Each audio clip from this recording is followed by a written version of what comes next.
satisfied. You can always get a simple thing like love anytime, but it's different with a boy like me and a love like mine. So believe everything that I told you, and agree that to be by your side. You don't need anybody to hold you. Are you satisfied? Oh, give me love and remember what I told you. I'll keep you satisfied.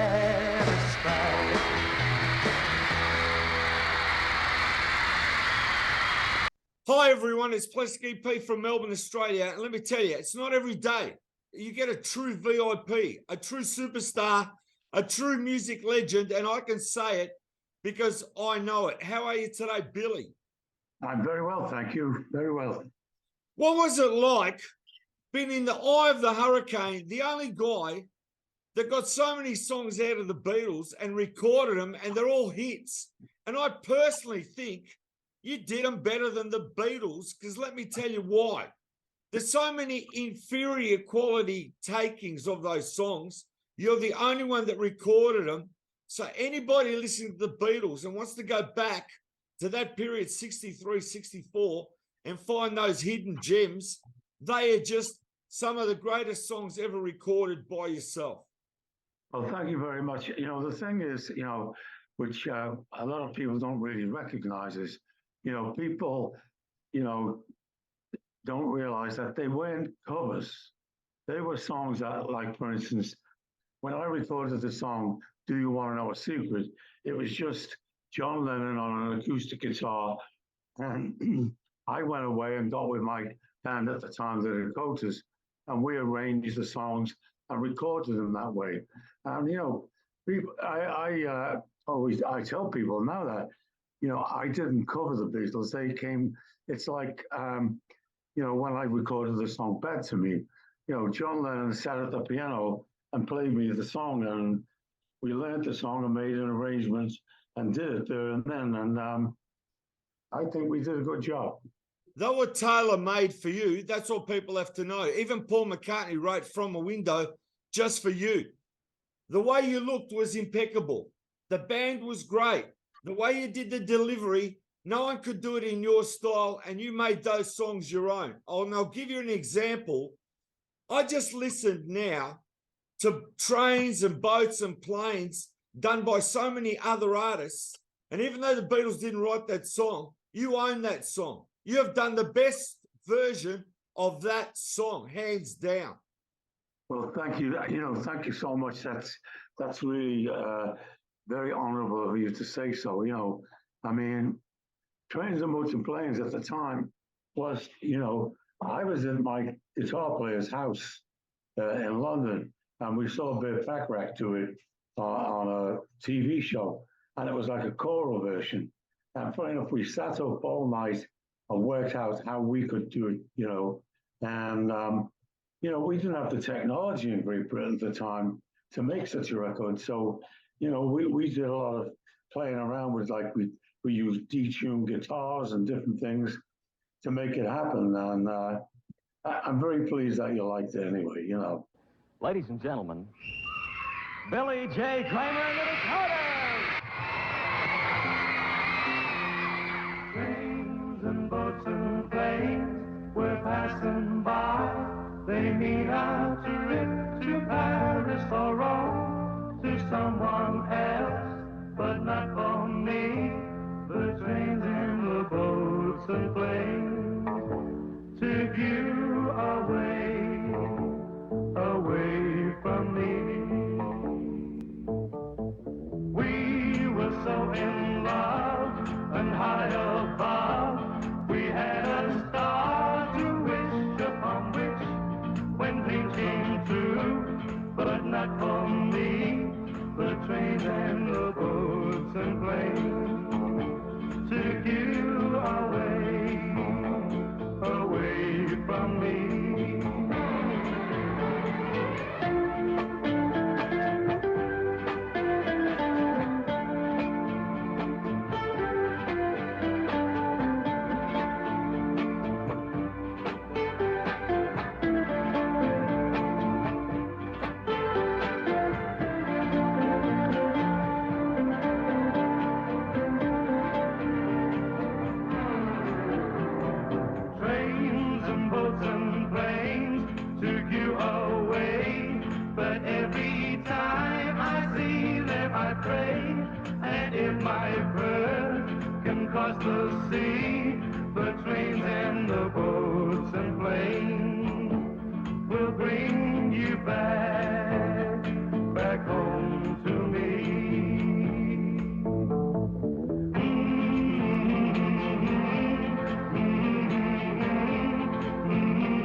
If you go to YouTube and you see that song, colorized it, put it as 4K, the best digital version you can ever do in 2023, improve the recording and put it out on the net, and it's superior to anything that's out there. I don't know if you've seen those YouTube videos. I take my hat off to people that go out of the way and improve what was in back then to what is now the technology in 2023.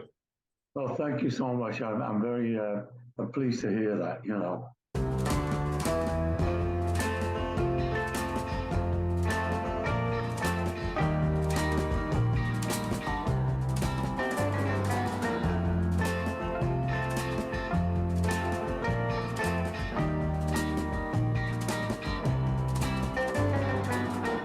Little children, you better not tell on me.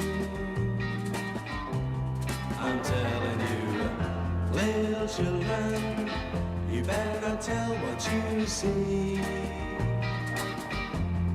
And if you're good, I'll give you candy and a quarter. If you're quiet, like you ought to be, and keep the secret with me. I wish they would go away, little children. Now why ain't you playing outside? I'm asking you, you can't fool me, 'cause I'm gonna know if you hide and try to peep. I'm gonna treat you to a movie. Stop your giggling, children, do be nice,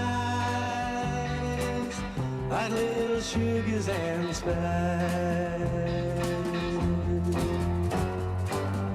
You saw me kissing your sister, you saw me holding her hand, but if you snitch to your mother, your father won't understand. I wish they would take a nap, little children. Now why don't you go bye-bye?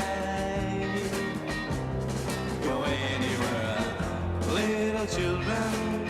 I know you would go if you tried.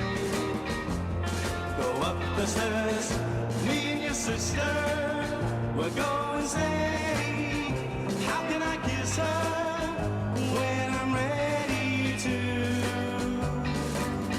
With little children like you around, I wonder what can I do around little children like you.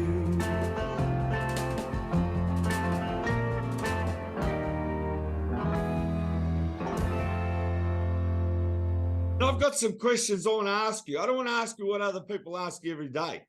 Was there any Beatles songs that came to you that you either rejected or Brian rejected or George Martin said, no, this isn't for you, but they came your way and you had the chance to record them? One song that I was doing a recording session, and John and Paul came in and said, you got to do this song. At the time, we had about 15 or 20 minutes. We never heard the song before. We learned it very quickly. And I don't know why, but, you know, we never got around to finishing it. We just did 2 takes, and it came out 40 years later on a box set. It was a thing called I'm in Love. I never finished it, and eventually they passed it on to the Foremost, and they had a hit with it. I don't know how big it was, but that was one. I think I regret that I never finished it, because I think it would have been a big hit for me. The great thing is you did get to record it even though it wasn't released. I mean, that's a proven hidden gem. But did they come to you and say, hey, I've got another song, and they played you a song you'd never heard it before, and they may not have even released it, but at least they gave you the opportunity to say, do you want to do this song? Well, I'll be very honest with you. At the time, I just had a record, I'll Keep You Satisfied, which was a Lennon McCartney song. And I fell upon the song Little Children, which I thought was going to be a big hit. And they came forward with 4 songs.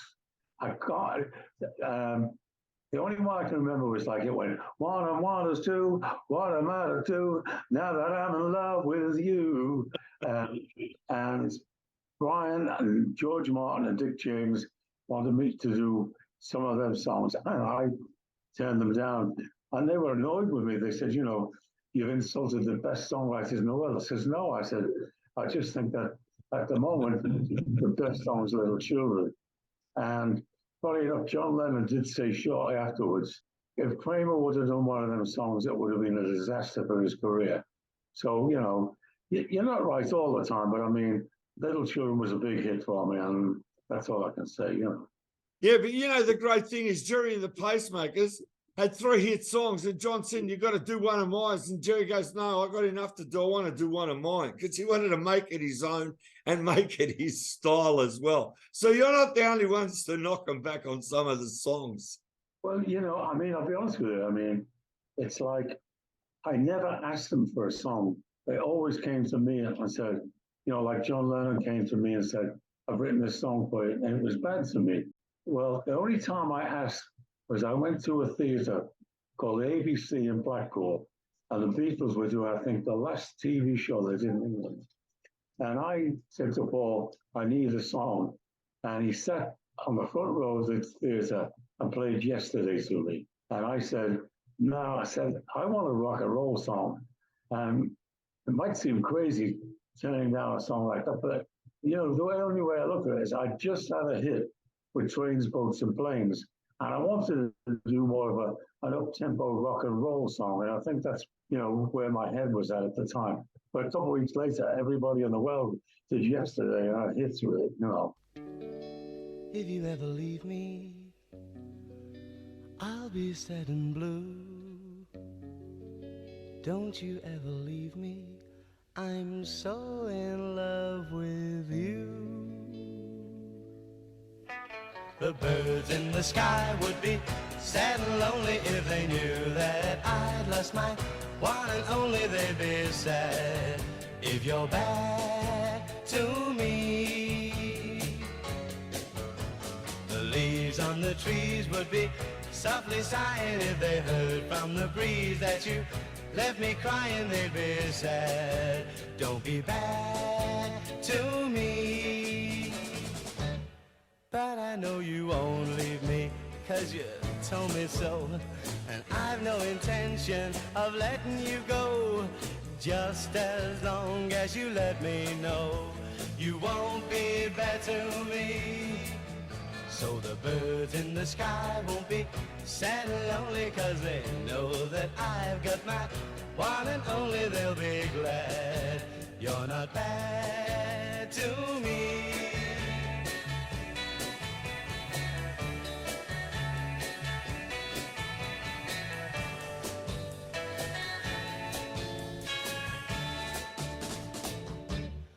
But I know you won't leave me, 'cause you told me so. And I've no intention of letting you go, just as long as you let me know you won't be bad to me. So the birds in the sky won't be sad and lonely, 'cause they know that I've got my one and only. They'll be glad you're not bad to me. They'll be glad you're not bad to me. To me. To me.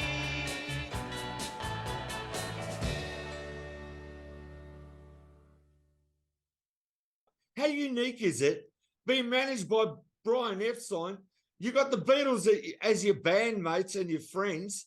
Then you've got the other artists that he was managing as well, Jerry and the Pacemakers. Then you've got Cilla Black. You got to understand, you are the creme of the creme. There's no higher than that in 63 and 64 to be there. That's the golden age where the Beatles take off. And you're not just riding the Beatles' coattails. You're not riding them. You're actually your own artist, you yourself. As I said, you're impeccable. Your delivery on the songs is unique. It's only your style. You're up there with the Beatles. And especially when you went to America and you did the Ed Sullivan Show and you did Shindig. You see you doing the shows now on YouTube, and the people are going crazy for you and screaming and loving you for what you are doing. I mean, that is the truth. I don't care what anyone says, but you're holding your own, and you were as good as them. And your deliveries had nothing to do with what they did. You put your own stamp on it, like Jerry and the Pacemakers. Well, thank you very much. That's very kind of you, and I really appreciate that. That's all I can say. You know, it was a great period. I enjoyed it, you know, and I'm still doing things today. I know, but the great thing is now they're going to appreciate you now in 2023, and even doing this interview in generations to come, they're going to be watching this and understanding Billy J. Kramer and what a great music legend you are. And that's what Beatle fans even appreciate it now when you go to conventions and you do that and you go out and see the public. That's what it's all about. Getting out there and telling everyone that, you know, I'm still great, because you are. People that enjoy your music every day. And I'm one of those people, because let me tell you, there are so many people in the world that want to know so much about the Beatles. It doesn't matter where you come into the picture, whether you're born when the Monkees were red hot, or whether you came in when Michael Jackson was red hot, or whether you came in when ABBA was red hot, everybody ends up at the Beatles. And when they end up at the Beatles, they end up learning about Billy J. Kramer, because you are part of the Beatle history that can never be removed. There is no other artist that has been given so many tailor-made songs to one singer than you. Well, thank you so much. You know, I mean, it was just, to me, the most historic chapter in musical history. You know, and I just feel that all of us, well, I personally feel very indebted to the Beatles. And it was an honor to do their songs. It was an honor to be involved in that chapter in musical history. You know, the Beatles were the greatest thing that ever happened in rock and roll history. Even after 60 years, they're still the most popular band. And I don't think anybody will ever come close to getting near the Beatles. You know, it'll never happen again, I don't think. That's exactly right. In 2023, they're still the biggest thing. Now, Billy, I want you to tell me about your book. It came about where I was in California and I was talking to Sylvester Stallone's brother, and he said to me, "Why don't you write your autobiography?" I said, "Well, I've never thought about it, really. I had a few notes." And he said, "I'll hook you up with a guy called Alan Shipton." Alan Shipton had done a lot of jazz books. He did like Kid Calloway and people. And he just got a lot of awards for doing the Harry Nilsson book. So I thought, well, that can't be bad. So I emailed him, and he got in touch with, came back to me and said he'd love to do it. He came to America, and we sat and, you know, I told him my whole story, and we put it together. And then when I went over to England, I was on tour.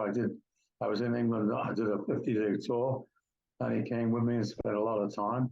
And we put the book together. It was very challenging. You know, it's amazing that you think of things. I mean, I've forgotten a lot of things. You know, it's like I'd forgotten how I became real friendly with Gene Vincent and Hamburg. I forgot about a lot of stuff, and it's amazing. A lot of stuff came back. Some stuff that you liked, and some stuff you didn't like. But I just tried to be very honest, and I didn't want a sex and drugs and rock and roll book. To me, it was like I didn't want to throw anybody under the bus. I just wanted to be very honest, and I wanted people to get to know Billy J. Kramer more. I love the cover of you and the Beatles on the book. What's the name of the book again, and where can they get the book? It's called "Do You Want to Know a Secret?" It's on Billy J. Kramer music.com. The picture was taken on my 20th birthday in a place called Bournemouth.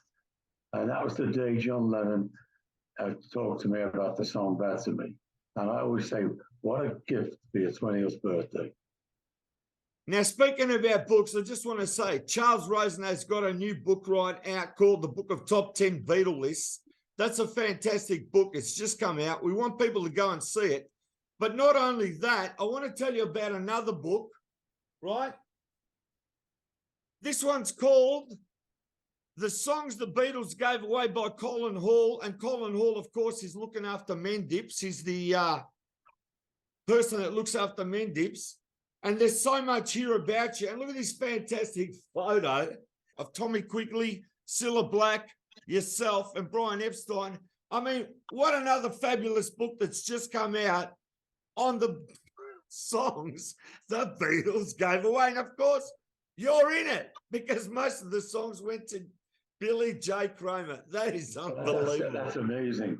You know, funny enough, a friend of mine called me last night, and there's another book, but it's not a Beatle book, but Dave Davis of the Kinks has just released his autobiography, which I believe is very special.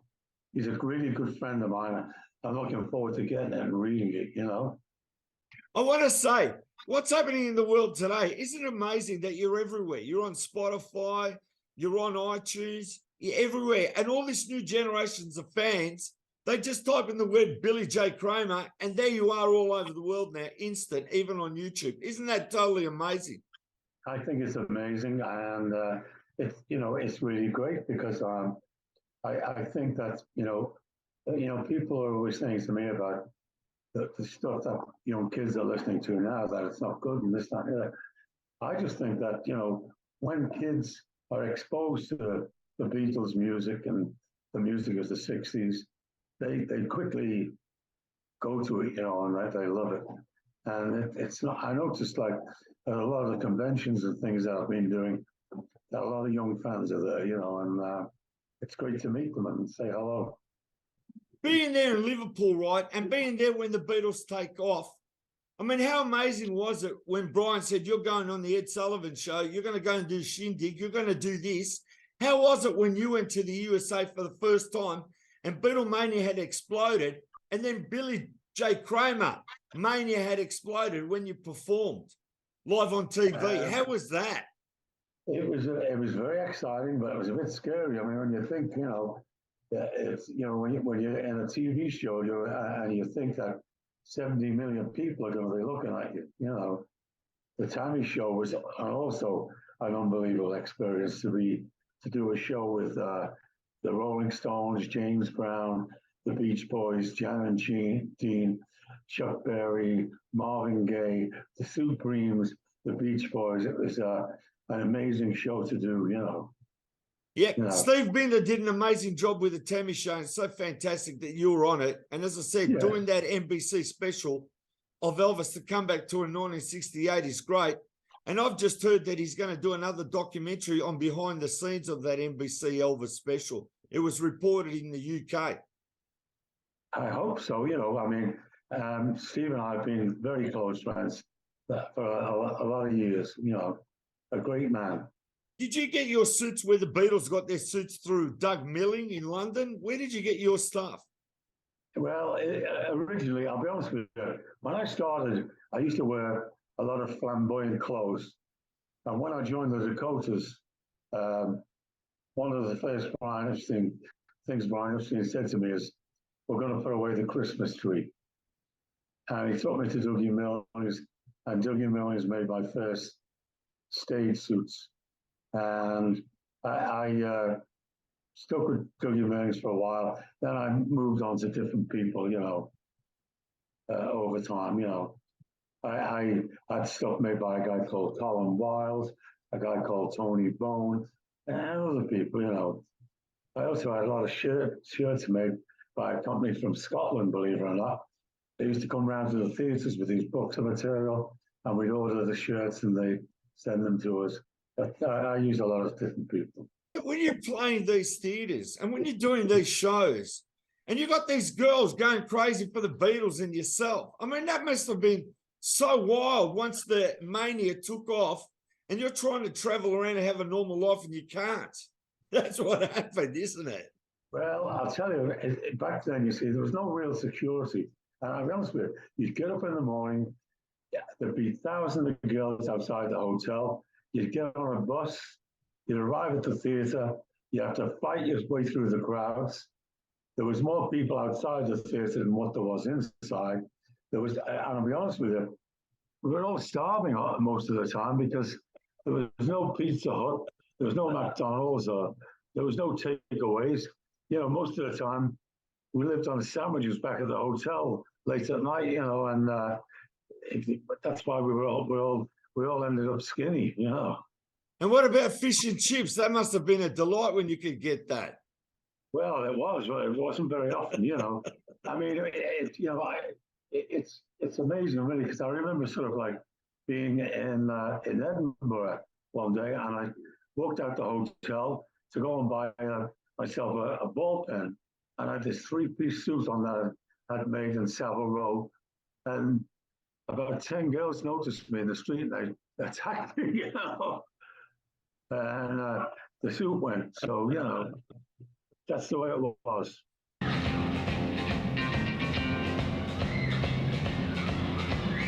When you go out with another guy, how it hurts my pride. Oh, you'll never know how it hurts me so way down deep inside. I feel so bad, but I don't feel mad. What can I do? I love only you.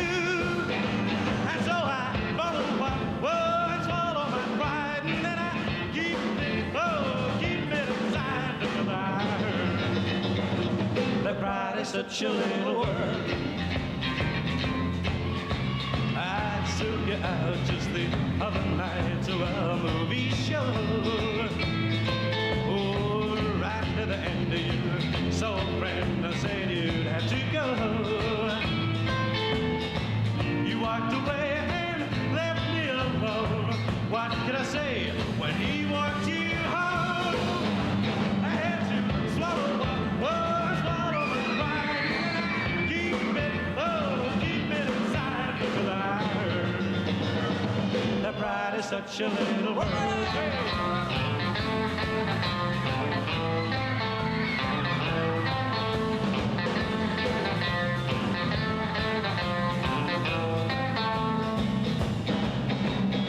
Each night I pray for the day when you say that you were really hurt. And sure find that you love me in time. Look around, I'll be there. The day will come, we'll be as one, but I'll go nowhere. But until then, I'm gonna swallow and follow my pride, and then I keep it inside because I heard that pride is such a little word. That pride is such a little word.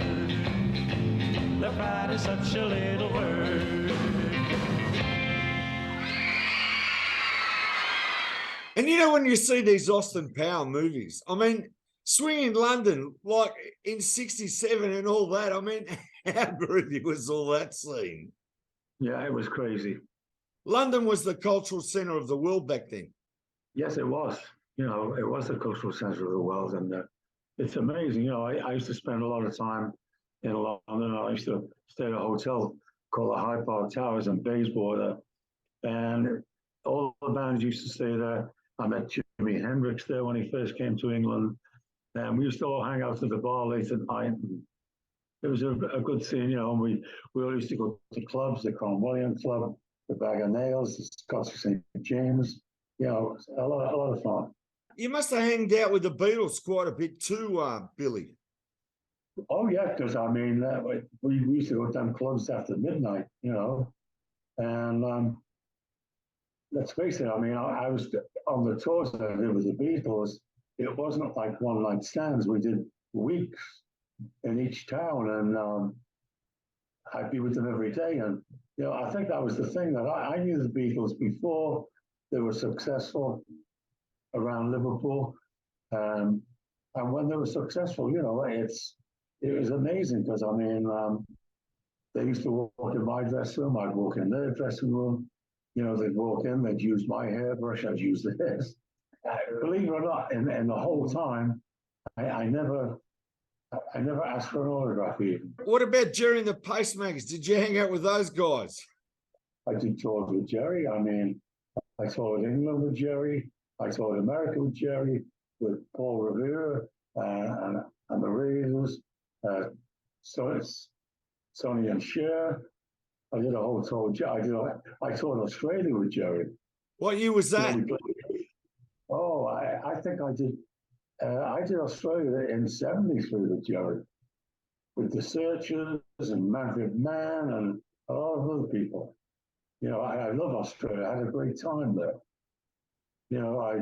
I played in Perth and Western Australia and Sydney and Adelaide, all over the place. Yeah, I'm in Melbourne. I'm sure you played Melbourne too. I played Melbourne, yes. When you look back, I mean, really, isn't it such a fascinating career of what you've actually achieved and done? I mean, as I said, that's the golden age, and now you're being more appreciated in 2023 than you think. This is what I'm trying to explain to you. You are a music legend, a legitimate music legend. And I'll even say this, the version of George singing, do you want to know a secret? I'm honest with you, I prefer your version. That's just me. Well, thank you very much. I'm not going to say.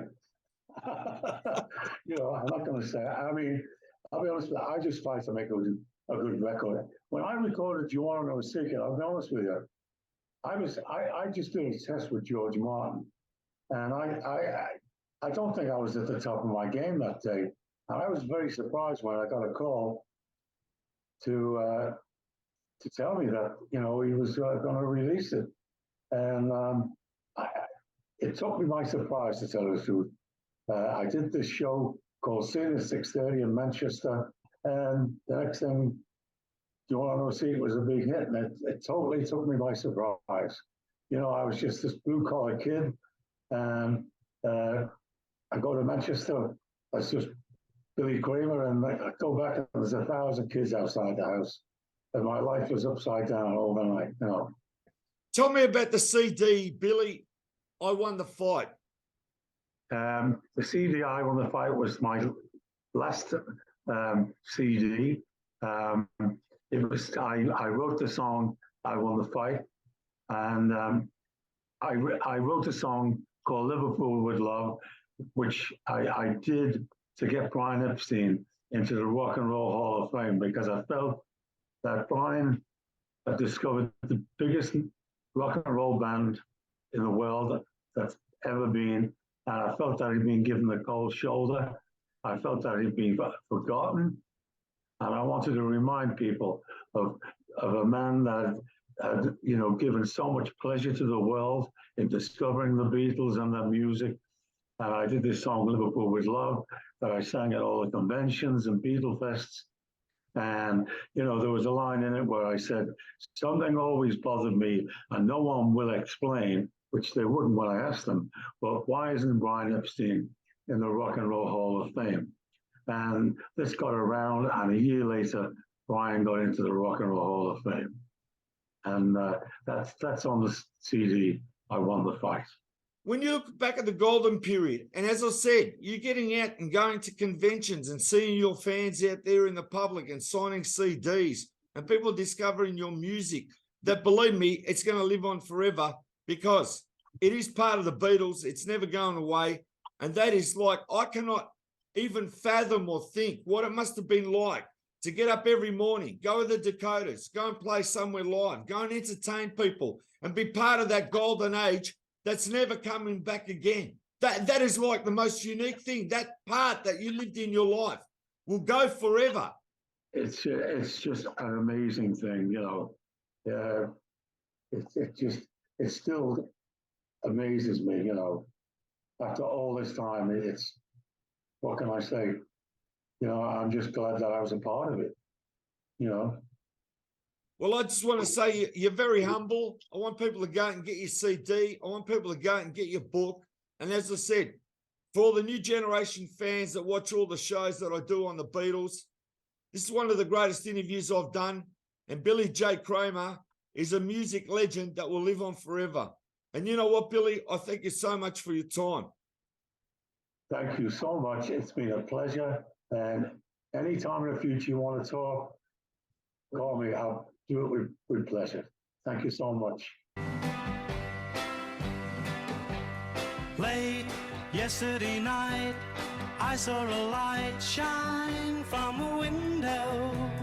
And as I looked again, your face came into sight. I couldn't walk on until you'd gone from your window. I had to make you mine. I knew you were the one. Oh, I would be glad just to have a love like that. Oh, I would be true, and I'd live my life for you. So meet me tonight, just where the light shines from a window. And as I take your hand, say that you'll be mine tonight.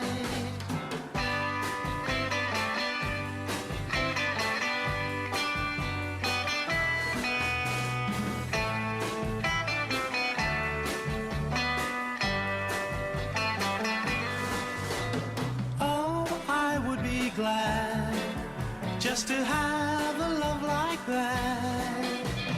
Oh, I would be true, and I'd live my life for you. So meet me tonight, just where the light shines from a window. And as I take your hand, say that you'll be mine tonight.